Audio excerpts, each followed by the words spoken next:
The Walt Disney Company stock is down something like 10% over the last 5 years.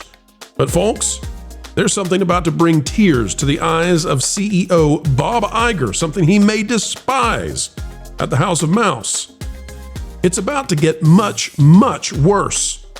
And in the final year of his remaining contract as the head honcho of the House of Mouse.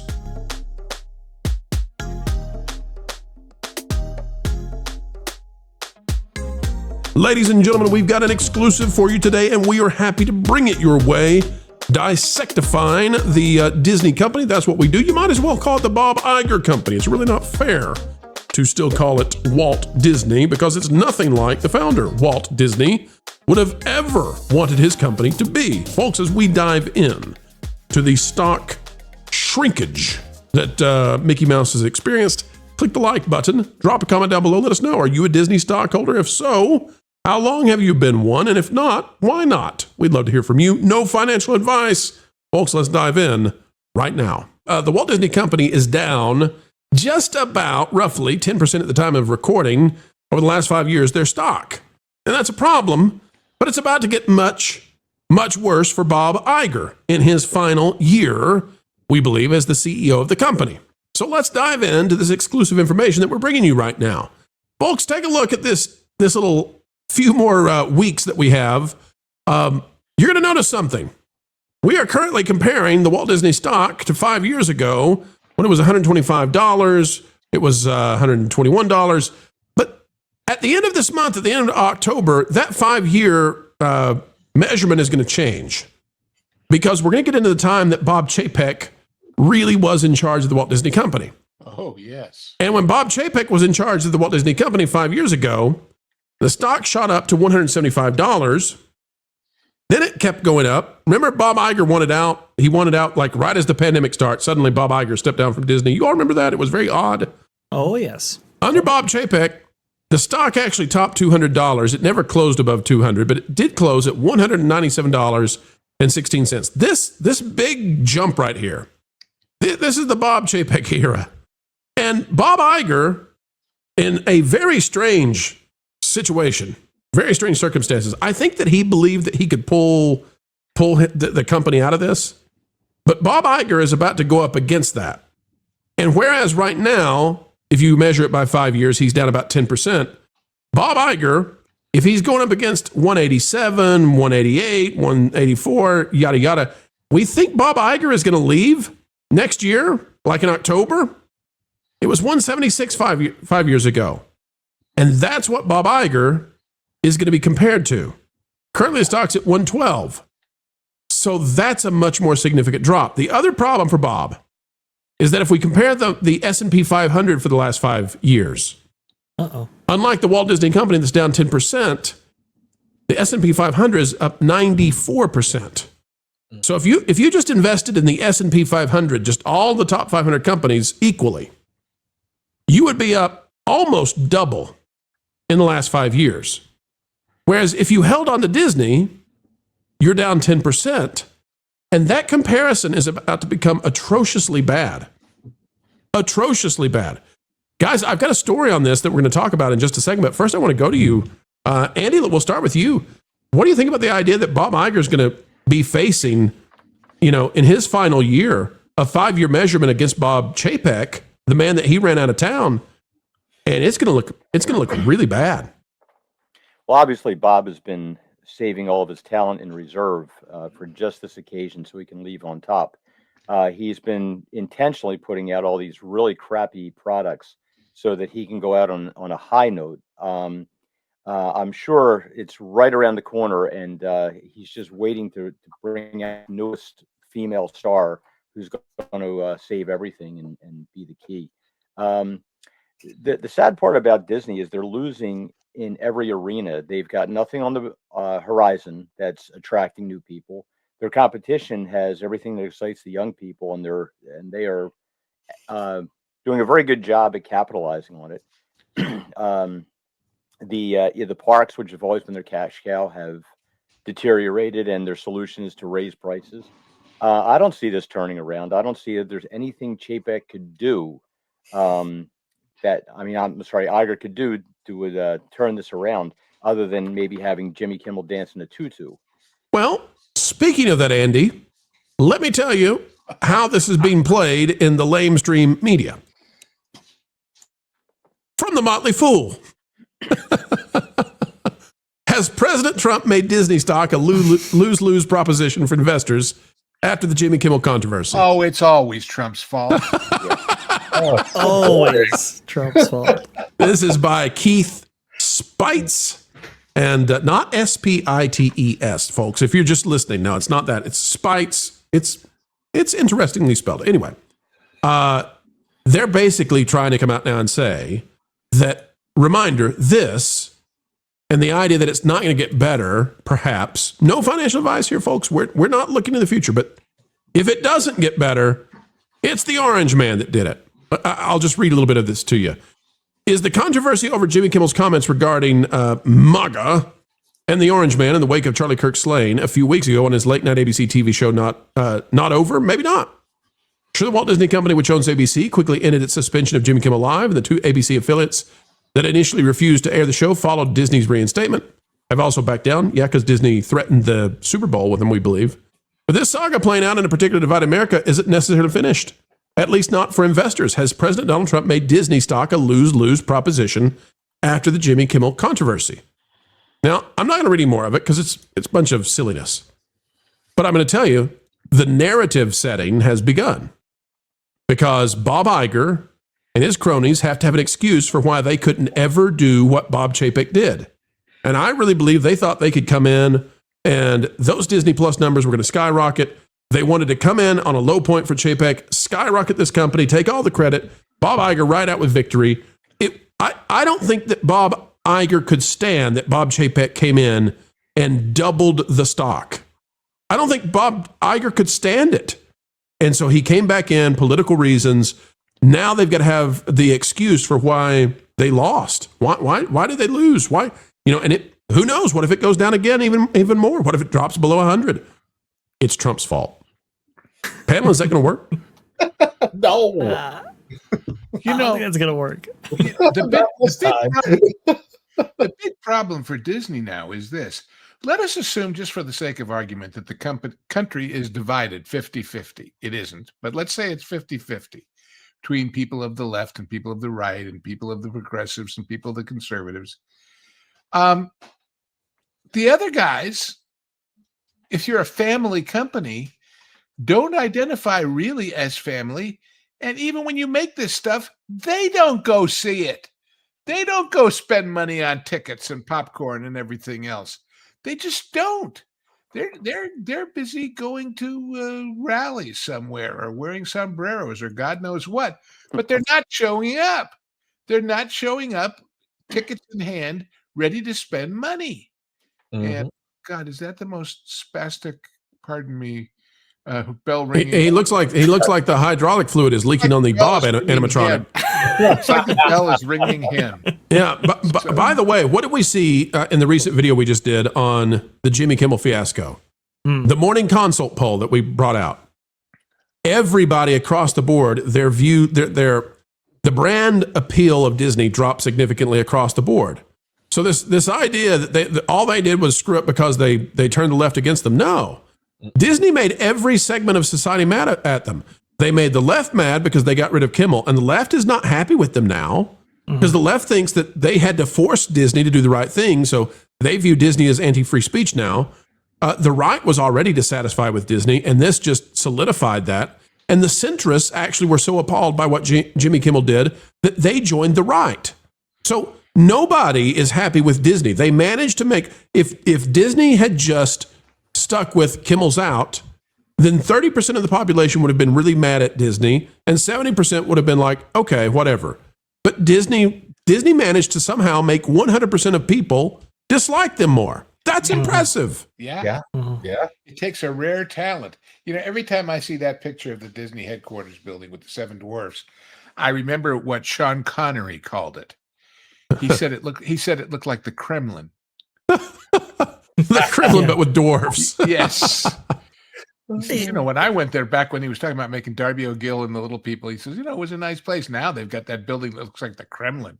So I look at the company and I just go, where are the growth drivers? Why would any investor necessarily drop into this company, even if there wasn't so much political turmoil and even if the brand wasn't so polarizing? I don't know where those growth drivers are going to be. They might make a big stink about like this Epic Games thing or Abu Dhabi or maybe even Disney Plus merging with Hulu. Hey, Vash, they thought the NFL. Yeah. They thought the NFL was going to be the driver. It's not. Right, Keep going, Vash. Keep going. Right. So I just, the ESPN NFL deal, they talk, there's a whole bunch of sequels on the horizon, but we know that those have diminishing returns. I mean, look, Avatar: The Way of Water just made its way onto back into box office. And I mean, people were kind of stunned at how the lack of enthusiasm for that re-release was. And so, to that point, Vash, please, if you're at neutral and you have a win, great, it pushes you forward. But if you're in the hole and all your wins are just making up for the hole, you still don't get ahead. This Abu Dhabi thing is hopefully going to pay for the total disaster that's going on at the parks right now. Right. Well, I mean, you get ahead. You're talking $60 billion being invested in the parks right now, and where is the expansion to the parks and its capacity and so forth? I mean, you're trying to make up for lost time from day one, because now you've had everybody endure 3 years of construction walls and so forth. So again, are we necessarily increasing revenue overall when we do something like this? I don't know where the next big industry or the next big thing from Disney is going to push the stock forward in a very, very big way, or become the revenue growth driver that Disney has been attempting to pursue for 20 years, but still hasn't materialized. Well, here's the other part of it too, though. So a lot of what they're doing, these are stopgap measures. But the reality of it is by the time these construction walls come down, everybody else is going to be 10 years ahead of where they are. Exactly. It's going to take Disney another 5.5 years to plan on how to try to catch up with them. So Disney is in this hole that they built for themselves for at least 20 years. So that is a lifetime. That's a lifetime for this industry. The other side of the problem is they don't know who they are doing this for. Right? You're supposed to be a family organization. You've spent the better part of the last 16 years not making content for families. You've transformed the parks really into a mega expensive frat house. And you've told your regulars that your season pass holders, well, you're really not welcome. So where is the appeal? But meanwhile, you're doing this while down the street you've got the brand new shiny, and then everybody else is kind of going, well, Disney doesn't follow their old standards, but we're going to still follow the old standards, and now they're cleaning up too. So Disney has now put itself behind every 8 ball on the field imaginable. And there is no answer for it outside of we're just going to keep doing what we're doing. And everybody else has been saying, hey, guys, this hasn't been working for you. And it hasn't been working for you, well, let's be honest, really since 2012. Because that's when aside from the spectacle of the Marvel movie mega blockbuster, and then rebuffed by the surging ticket prices, everything else has been diminishing return after diminishing return after diminishing return / you have upset the parents who are willing to spend the money. Once you lose dad, once you lose mom, there is no one to appeal to. And grandma and grandpa. That's it. Yeah.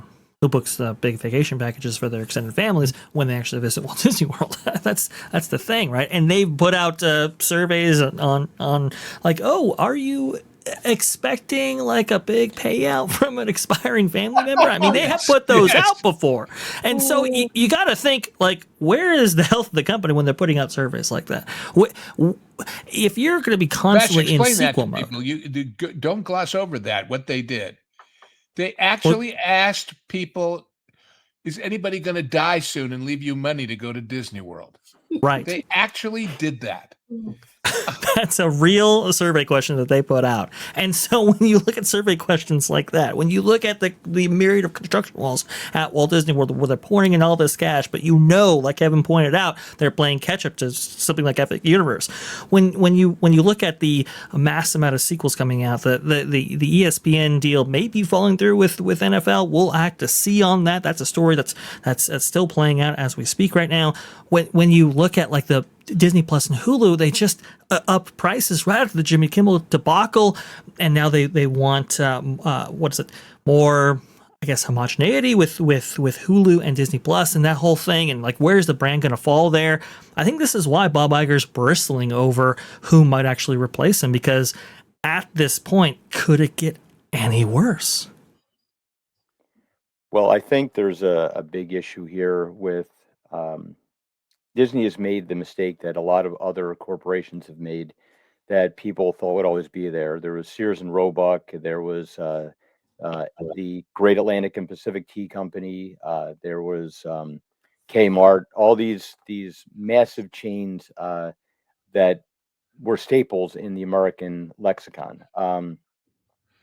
And Disney thought that like they'll always be there, but they didn't count on this wave of destruction. They bet all their cards on a woke basket, and not realizing that the average person is just busy trying to make ends meet and wants a little bit of entertainment, and they don't want their children being led astray. And that goes for people across the board, except for a very small minority. Of course, that's their echo chamber. Now, my concern with this is that they purchased the two biggest boy brands, Star Wars and Marvel, and they've fundamentally destroyed both of them. I don't see either one of them coming back, at least under this creative regime, within at least 10 or 15 years.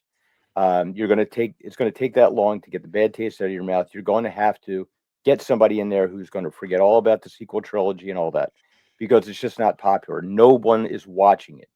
I just had my 17-year-old niece, 22-year-old niece, spend the weekend down in Universal Epic Studios because that's what she wanted to see. And the young people, that's what they're going to go to. The families can't afford to go there. On every front, Disney's failing.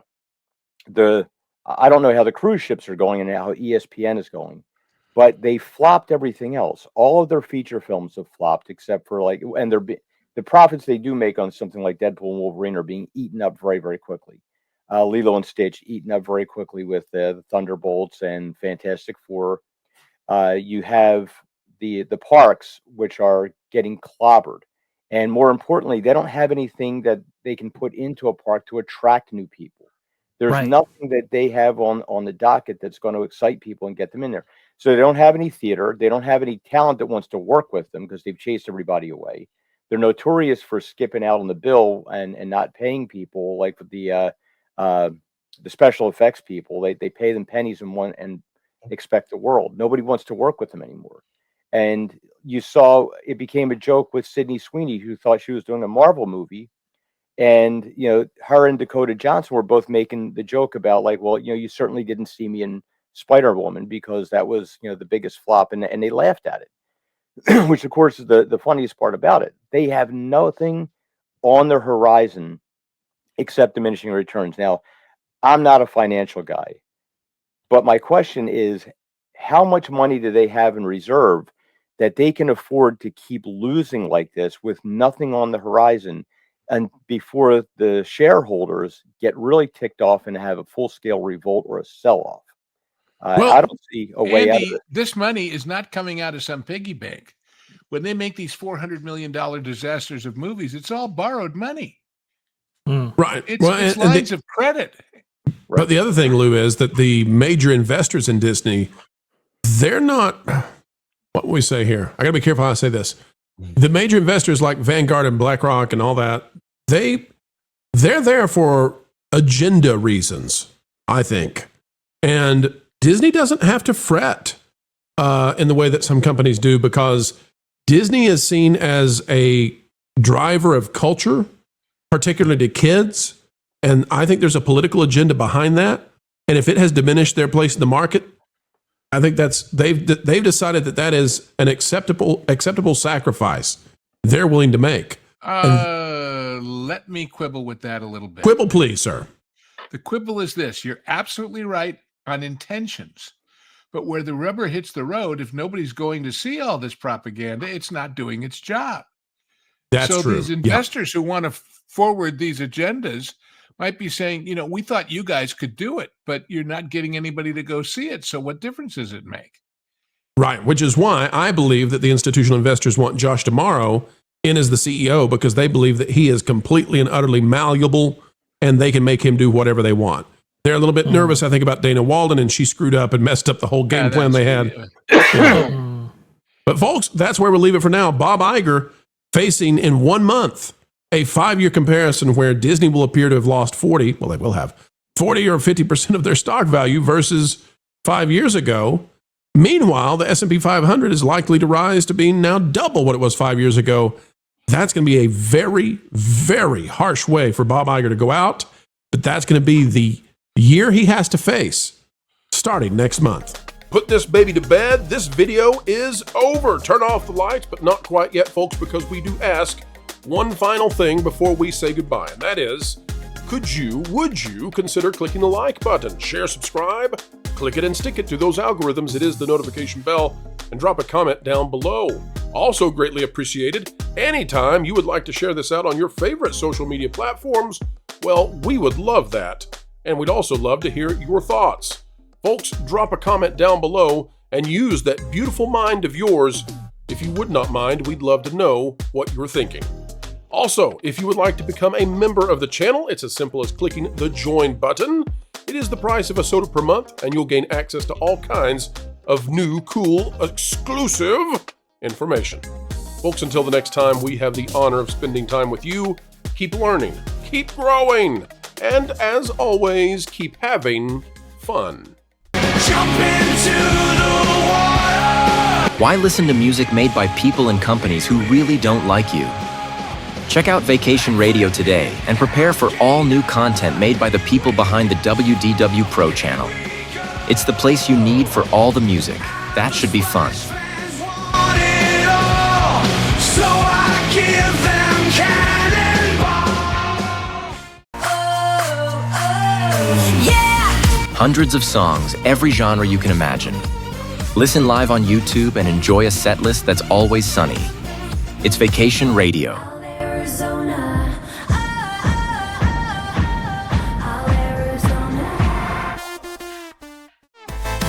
Pineapple pizza, Hawaiian ice freeze, yeah. Can't wait to be up. 3 days of you and me. What are you waiting for? Every WDW Pro video has a link to Vacation Radio in the video description. Try it out and subscribe today.